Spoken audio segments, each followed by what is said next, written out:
Because what happens when people get dizzy when they stand from low blood pressure is essentially gravity is winning the game here. And all the blood is pooling down in the feet because gravity is stronger than your vascular system and your heart.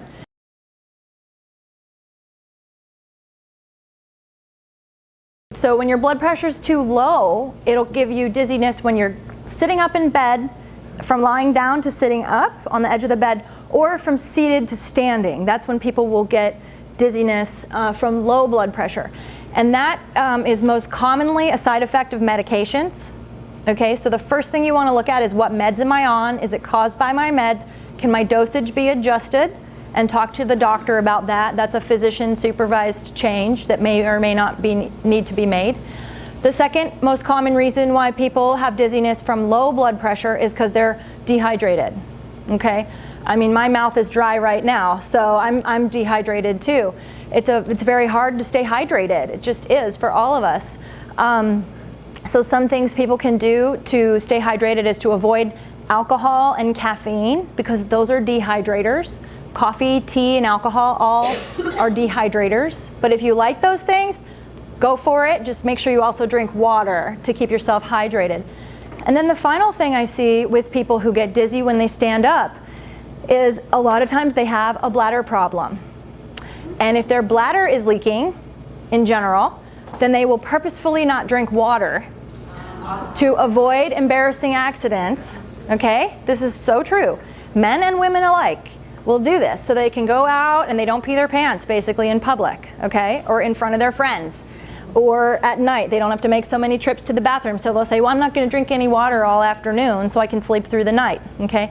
As far as I'm concerned, that needs to be addressed in order to relieve their dizziness. So what I've done in my methodology, the Bell method that I've created, is I have a specific bladder retraining program that works for men and women for age-related bladder leaking. And I meet a lot of women that have it throughout their life after they've had a vaginal delivery. They've just had bladder problems throughout their life. They've never told anybody. They've just sucked it up. And once they start doing this program, their bladder strength increases. They're no longer leaking. Then they can drink more water, and they're not as dizzy. Okay? So I know you all are having another topic later in this weekend about the pelvic floor. So that would be a perfect connection with what we're talking about now, how to train the pelvic floor for someone who's purposefully dehydrating themselves to avoid embarrassing accidents and then getting dizzy when they stand up. Okay, so that's great. In terms of what to do about it, why don't we all do this now just to take a break from sitting? So what you're going to do and what you're going to tell your students to do if they're dizzy when they stand up, and I know some of you are shaking your head like, yeah, this is me, this is about to happen. Let's all stand up, okay?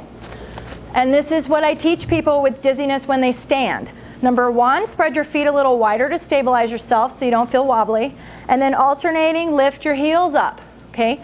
Because what happens when people get dizzy when they stand from low blood pressure is essentially gravity is winning the game here. And all the blood is pooling down in the feet because gravity is stronger than your vascular system and your heart. And so they need to essentially lift their heels to pump the calf muscle to get that blood pumped back up to the brain, okay? So if you want to do it like this is a little easier. If you want to make it harder, bring the feet closer together. Alternate, kind of like you're prancing. Okay, now bring your feet all the way together with your big toes touching. Big toes touching, and just lift your heels. You see how now you can make it a little harder for your more advanced students. Okay? Okay, and now let's try spread the feet again, shoulder width. Do 2 at a time. Oh, that's even harder. This is the hardest way, okay? If you want to get super fancy with it, you could have them hold a chair and do a single limb calf raise. So try single limb calf raises for those of you with good balance. Yeah, not as easy, huh? Okay, so that's just an example of how you can teach your students how to manage dizziness with standing as part of your exercise class. Because what happens, what I find is people that get dizzy with standing, I measure their blood pressure once a minute for as many minutes as it takes for their blood pressure to return to normal. And if someone say it takes them 5 minutes after they stand for their blood pressure to return to normal and they're dizzy for 5 minutes, if they pump their ankles, it reduces that time. So maybe now they're only dizzy for 90 seconds when they stand because they're giving themselves what I would call a mechanical support. Because what happens is when you pump your calves, it compresses the veins and it pushes the blood back up. And then the veins have one-way valves in them to prevent them from backflowing. So it's a really good progressive thing that the more you pump, the better it's going to feel. And it will reduce the time of dizziness when they stand. And then you can tell them, do that even when you're at home.